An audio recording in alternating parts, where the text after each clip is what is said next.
My name is Matthew Lewis. We're here with FR Conventions.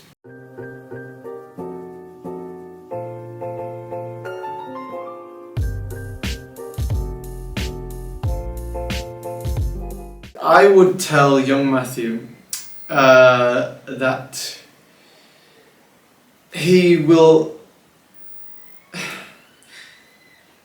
Life doesn't ever repeat itself. And that you should both stop to smell the roses, as it were. You should really enjoy your time on these films. But also that you should commit fully to choices that you make. And I don't just mean as a performer, which I do very much mean that, but also just in terms of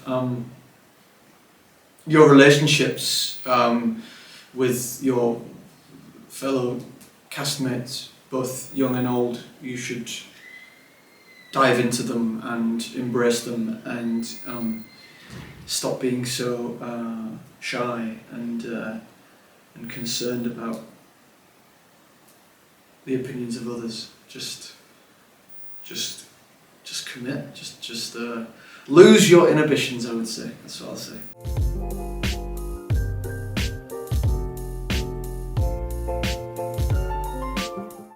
I think really that we were probably very close to finishing the films or even after the films when I realised kind of what he meant to people and the impact that he had on young people who were going through not just similar things to Neville, but any kind of adversity that people go through. You know, school can be difficult for a lot of people for a lot of different reasons. Childhood can be difficult for a lot of reasons.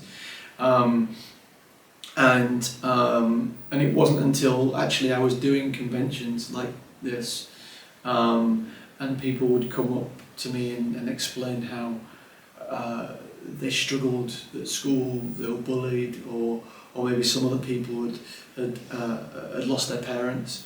And Neville's story had inspired them, and you know, for me, when I was making the films, it was just a silly little fantasy film that we were, you know, wizards firing spells.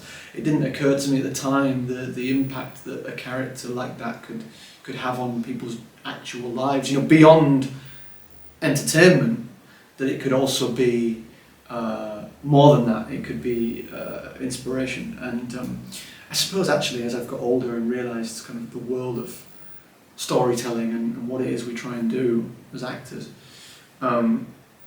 you're desperate to have that kind of impact on people. You hope, you wish that in some small way your storytelling could have some kind of profound impact on people. That's the goal, that's the dream.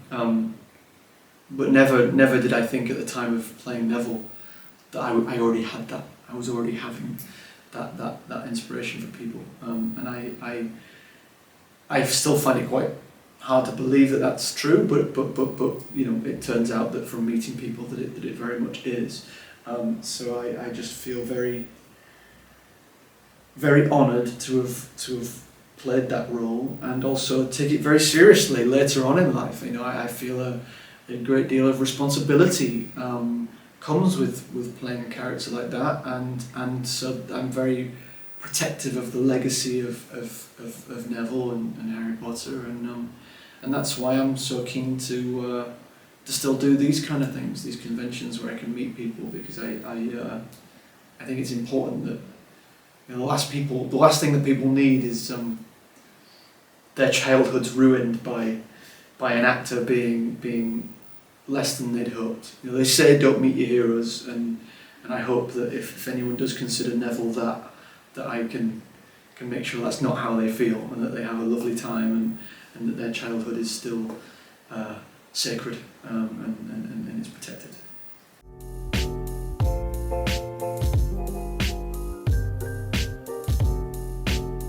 Well, it's interesting you asked the question, because I think that the prophecy, I mean, it is still about Neville, in that the way I think of it, and this is a terrible analogy actually, but it's the best I've got being a pop culture nerd myself.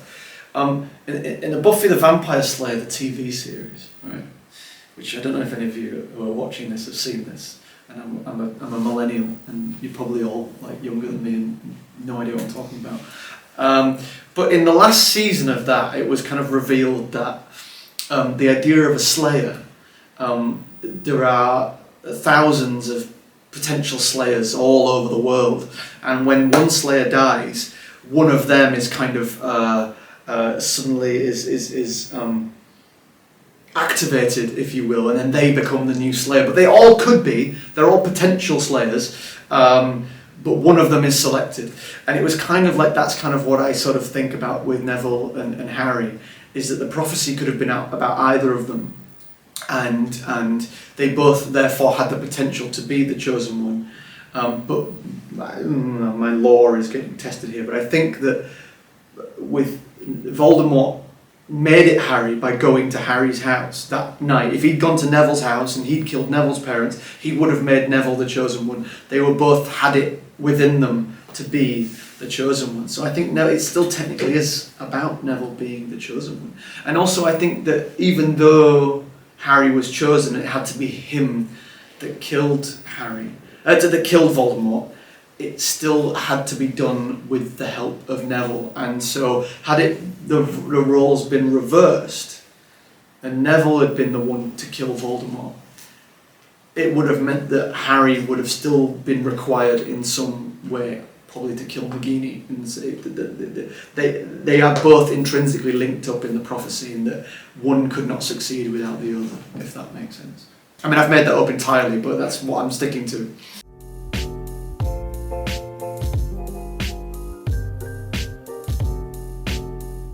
I'm not going to give any advice at all. I was asked this in some press back in the UK recently, and I just said, look, it's theirs now. We had our time. We finished the films 15 years ago,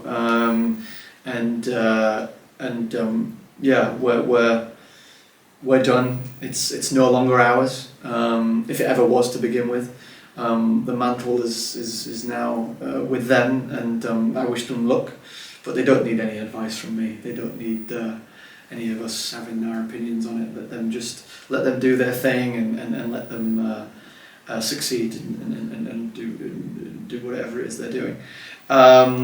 In terms of do I hope that Neville gets to I hope that we get to see, then absolutely, yeah, I really hope. I mean, that's the whole point of the series. I assume. I can't say I'm completely well versed in exactly what it is they're trying to achieve, but my assumption is that 7 series, I think, it will mean that they'll have much more time and space to play and really do the stories. I don't want to say justice, because I don't think that we didn't do them justice. Just there's an awful lot of things that, because of the medium of film, had to be left out, and hopefully the medium of television allows you or affords you more time to explore those things that we sadly had to cut out.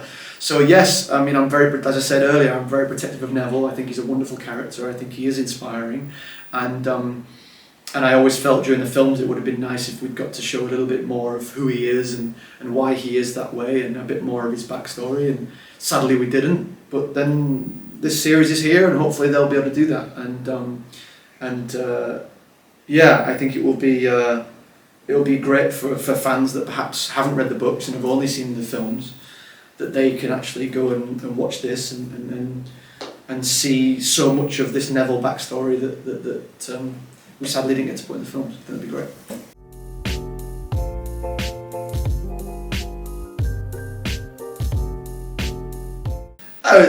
Before You was a wonderful time.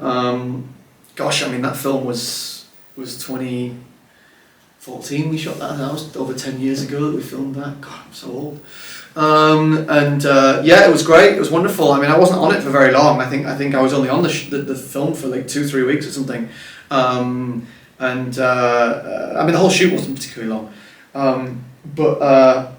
We became pretty good friends during the time. All of my scenes were really with Amelia and Sam, and they're both lovely human beings, who really at the time were just very, still are, but at the time were really hot property. You know, Amelia was still doing Game of Thrones at the time, and Sam was doing a whole bunch of huge things. So it was quite special to sort of be working with them at that very exciting time for particularly Amelia. A lot was going on for her, yeah, so generous, so sweet. We had a wonderful time. We went in on location in Pembrokeshire, and we had a really nice time when we went walking through some fields, and we almost got trampled by some cows.